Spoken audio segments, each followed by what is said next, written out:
All right, so what I want to do here is I want to show you exactly why weighing in every day is superior to weighing in weekly. I know a lot of people like to weigh in on a weekly basis, once a week. This is very, very common. A lot of different diet plans, different diet programs do this. And I wouldn't say that it's bad, but I will say that it is certainly inferior to weighing in daily. I get all of my clients to weigh in daily, and that is for many specific reasons. I'm going to show an example of one reason in particular here, and then I'll kind of ramble a little bit about some other ones. But I want to use a specific example of one of my clients who she weighs in daily, like all my clients do. That being said, I'm going to use her as an example, but I do want to say that there are certain contexts and scenarios where weighing in weekly may work better for someone for a temporary amount of time, depending on what their goal is and where they're at mentally with the scale as well. I do have a client right now who is weighing in daily. I have another client who's weighing in between like 3 and 4 times a week right now.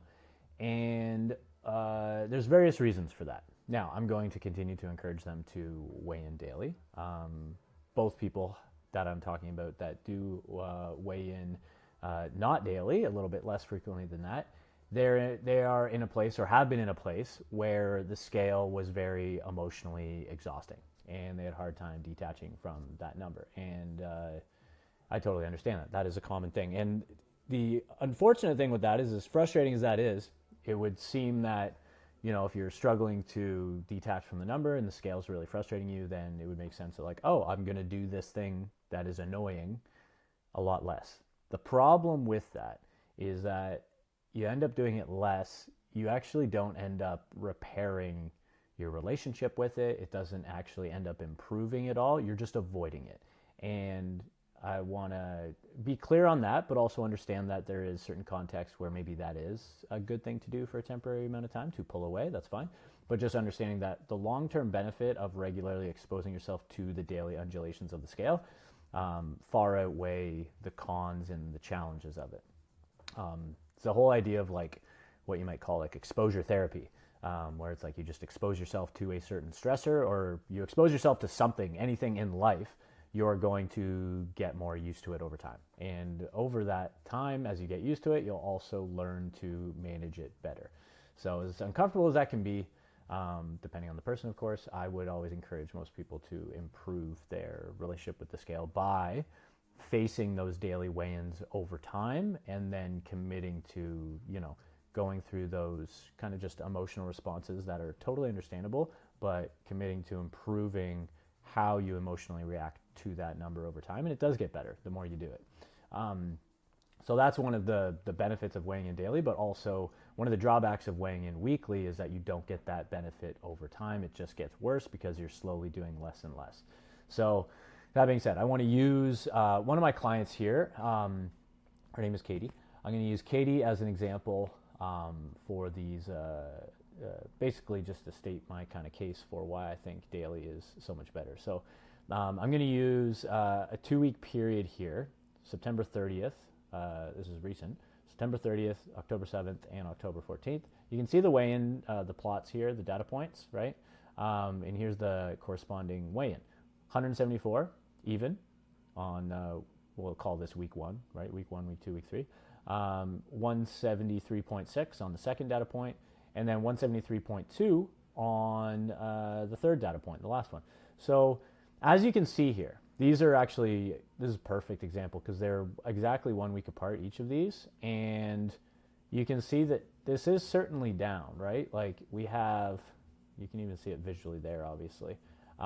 So this is progress from a scale perspective. Great.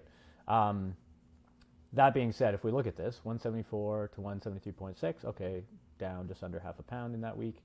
173.2, this is down, the same thing, 0.4, so down just under half a pound in that week. That is progress, and there's certain weeks and scenarios where that will happen. That being said, in most cases, especially earlier on in the weight loss journey, most people have the potential to lose weight quicker than this. Quicker is not better, but quicker is good in the sense of you can get the diet done sooner, which can be helpful in the sense then you can get the diet done and then get back to like transitioning out of that into, you know, somewhat normal eating where you're not worried about the scale going down constantly, which that can be helpful. That being said, it can be a slow progress, and there are weeks like this that happen. Now, what I want to specifically show here, as much as there's a downward trend here, we don't actually have an accurate sense of how much weight this person has lost, right? I'm not going to touch on like the other ways to measure progress, like progress photos, how clothes are fitting, non-scale wins, like emotional stuff, mindset stuff, confidence, you know, all those different things, which is great, and arguably more important almost. We're just going to talk about the scale here for, obviously that's what we're talking about. So with this person, Katie, we don't know actually how much weight she's lost because we only have, out of, you know, 14 or 15 days here, we only have 3 data points to go off of in those 14 or 15 days. That's challenging because there's a lot of other days in that period that we now don't have data points on. Daily is better in the sense from a data perspective because we can see the undulations, the ups, the downs, all that, and then we can see a more broader trend and get a good idea of a more accurate trend of actually how much weight this person is losing week to week. So when we only do these 3, it's a very small, like you can just see it, right? Like you just stare at it. It's like, that's just not a lot of data, right? It's like, okay, I can see the trend, cool. But is that the accurate trend? We don't know because we're missing so many days in between here in each data point, and it could be showing something a lot different because we don't know, like on, you know, September 30th, what if September 29th she had maybe a different meal than usual, or if she ate later than usual, or if her digestion's off, or if she's on her period, or if there's stress, lack of sleep, more sodium than usual, went out to eat with family. We don't know. All of those things play a part in the scale, and they will affect the scale. So we don't know if this is a really high day for her on the week or a really low day on the week. We don't know if this is a really high day on the week or a low day on the week, and the same for this one as well. We don't know what happened on October 6th and 5th. Couple days before this. We don't know what happened on October 12th and 13th leading up to this.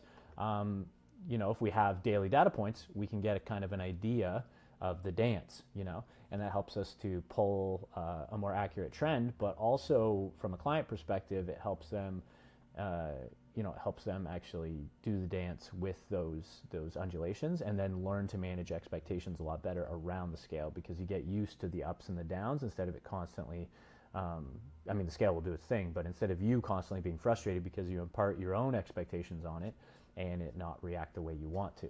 So you're going to, when you weigh in daily, you get a lot of data points and scale weigh-ins that you don't like. And that's a good thing because you learn to manage that. I mean, you have 2 options. You either quit weighing yourself, you go down to weighing weekly.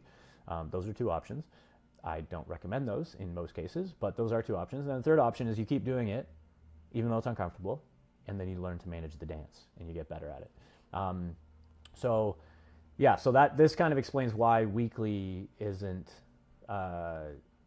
super helpful because we have a lot of data here that we are missing. Now, what I want to do is she did weigh in daily, so I want to show you her actual weight loss chart, and it's right here. So we are going to literally impose this right over top, and there we go. So if we do that, now what we see is, right? Now what we see is we can see a lot more days here. So these are the days that were in between, right? So we see here that she hit all-time low here on this week. A little bit of a healthy spike here. That's normal. All-time low, healthy spike, all-time low, all-time low. So she hit 1, 2, 3, 4 all-time lows in this week before hitting this big spike. Look at the trend here. It's now a lot more aggressive. Right? So it's like, oh, wow, this person's losing weight a lot quicker than we thought. And it's the same over here. We see all-time, well, no, that's close to an all-time low. I think that's probably matching an all-time low. Here's an all-time low here and an all-time low here. So we hit at least 2 all-time lows plus matched another 1 or 2 before we hit this spike and this spike, which is the one you would have weighed in at if you did once a week. So if you put this, you know, we won't even count these, this is today actually. So pretty aggressive last few days for her. I would expect a scale spike soon. That is normal. I like to call that the all-time low hangover. Just part of a mental strategy to manage the dance of the scale is like if you see constant all-time lows like she's seeing here, 1, 2, 3 in a row, then it's normal to be like, hey, body's going to fight you for a couple days. That's normal. And how it does that is you'll probably see a spike up here. I'm assuming she'll see 1 or 2 up here. That is normal. But yeah, if you see this trend, we won't even count those ones at the end. So let's just do these guys here. The trend is looking a lot more like this as opposed to this, right? So that's why this data can be a lot more helpful when we weigh in actually daily.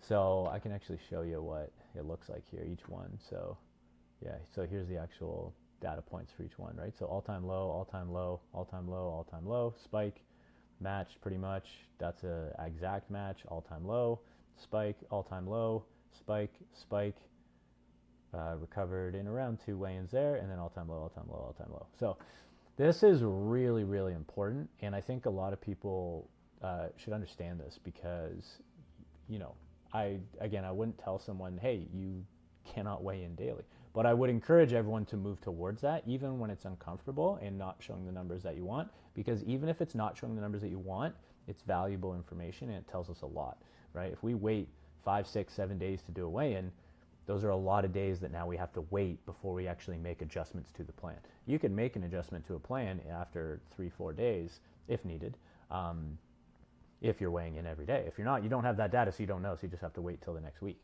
So yeah, hopefully this helped you understand a lot better the importance of weighing in daily.